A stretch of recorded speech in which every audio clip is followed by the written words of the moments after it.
and welcome to our island paradise. This month we are talking all about God's promises to us. And because it's a new month, you know what that means. We have a new memory verse. Are you ready to hear what it is? Our memory verse this month comes from the book of Joshua, chapter 21, verse 45. And it goes like this. Not one of all the Lord's good promises to Israel failed. Every one was fulfilled. Do you think you could try that with me? It might be a little tricky this first week. Joshua 21, verse 45. Not one of all the Lord's good promises to Israel failed. Every one was fulfilled. Great job!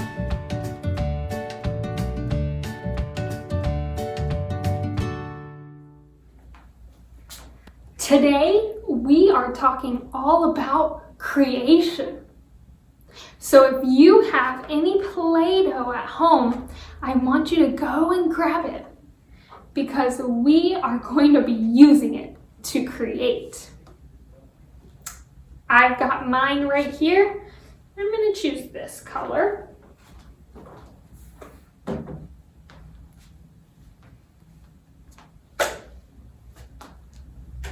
And once you have your Play-Doh, I want you to create something that God created. In the book of Genesis in the Bible, it tells us that God created the heavens and the earth. He created everything, the whole world, and everything in it. So you could really make anything. You can make any kind of animal, or a person, or a tree.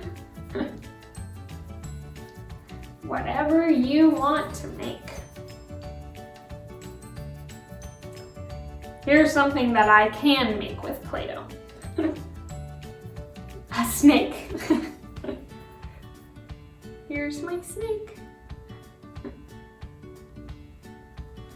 Maybe you can make something bigger, like a giraffe or an octopus. Give it a try.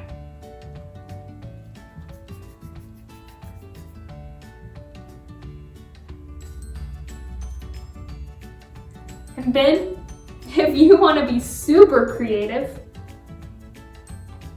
you could create something with your Play-Doh that is brand new, that you've never heard of before.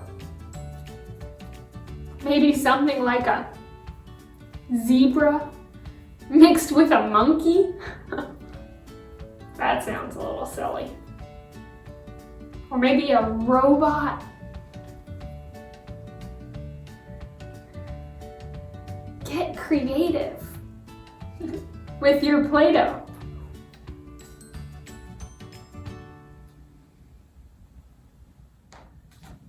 Wasn't that so much fun to create new things with our Play-Doh? I wonder if God had fun creating too. And I wonder, what was his favorite thing to create? Maybe the super fast cheetah or the super slow sloth. Maybe the dolphins that play in the ocean or the birds that fly in the sky. Actually, you know what? God tells us what his favorite thing to create was. in the book of Genesis, the very first book of the Bible. It tells us that God's favorite thing he created was people. Me and you. He created us. And he said, it is very good. And he loves us more than anything that he created. And he created everything. That is pretty cool.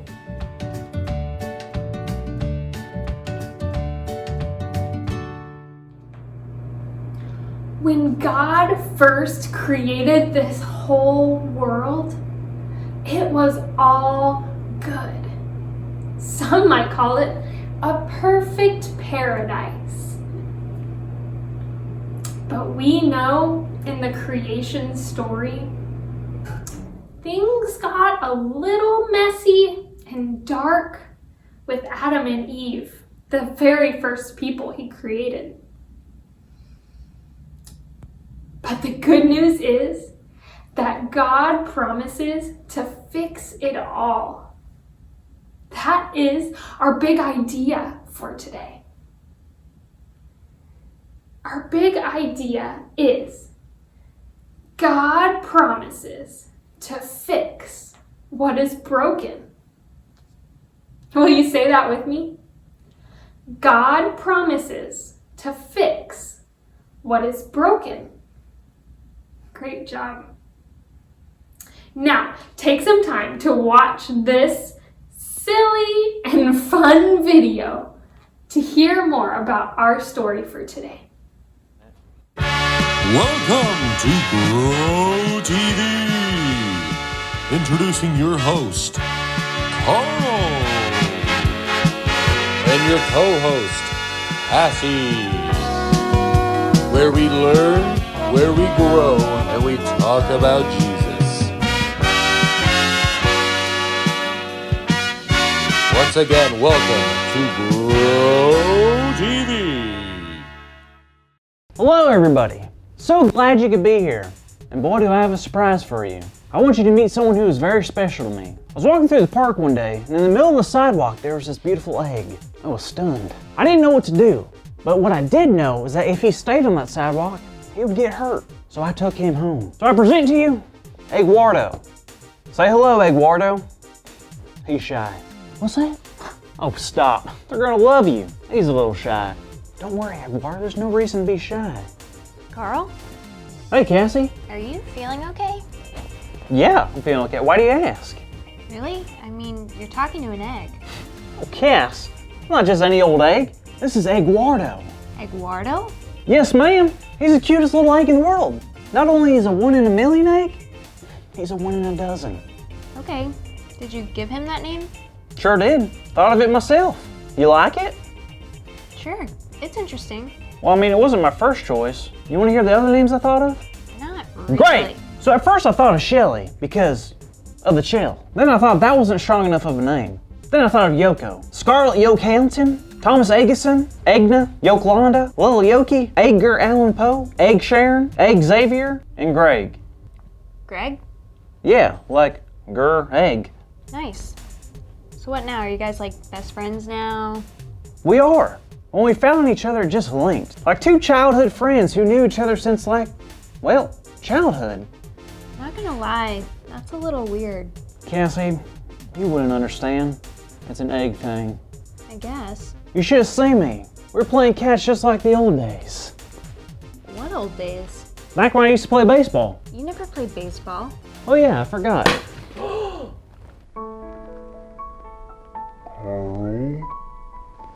take a deep breath.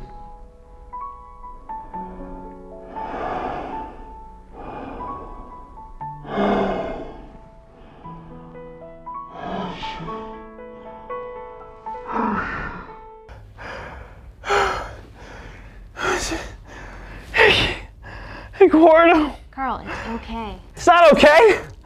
Eduardo! I dropped him! I'm a terrible person! Carl, you're not a terrible person. Yes, I am. No way. You're nice, you're funny, And you make videos that crack people up all the time. I do? Yeah. I make people crack up all the time? Oh, I didn't Just mean... like how it cracked at Eduardo! Listen, Carl, I think we should talk about this week's story. What's the point? Well, I think it'll make you feel better. Really? Really, remember the beginning of the Bible where God created the universe? Yeah, I do remember that. That was awesome and perfect. It was, and on the 6th day of creation, God created the first 2 humans ever, Adam and Eve. And they were pretty perfect too. They were. It was all created the way God wanted it to be, but something bad happened. Oh no. There was a bad snake that lied to Adam and Eve. And after God had made everything, the Bible talks about a serpent talking to Adam and Eve. A serpent? Like a snake? Why would they talk to a snake? It's hard to say, but the serpent was very clever. You see, snakes represented the presence of evil or chaos in the world, and that's what the serpent wanted.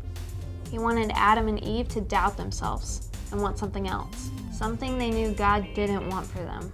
So they listened to the serpent, which no longer made them perfect as God created them. That's horrible.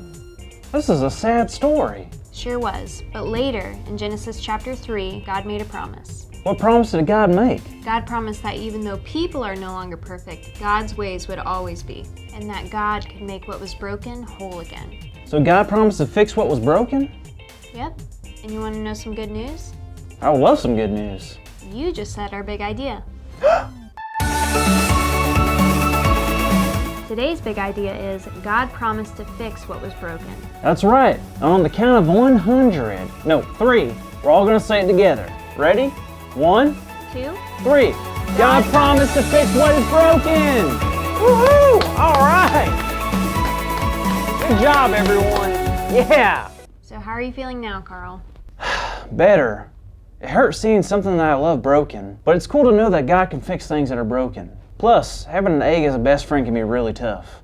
I guess you could say it isn't all that it's cracked up to be. Maybe you've seen on the news or you've heard from other people how this world is broken. It's not the perfect paradise that it was when God first created the world. Maybe it's a big sickness that's going around, or weather that can get scary, or even people not being very nice. This world is broken, but God promises to fix it all. How do you think that God is going to fix it? That's a tricky question, and I don't even know the answer. But I do know the end of the story. The Bible tells us that God saves us by sending his son Jesus to earth to die for us and forgive us. And God wins the story, and we get to live with him in a perfect paradise forever in heaven. Now I want you to take some time and talk about the questions that come up on the screen with your family. But first, before we go, I want you to remember that God promises to fix what is broken. And then remember from our memory verse that none of God's promises fail. God keeps all of his promises to us. I'll see you next week back on this paradise.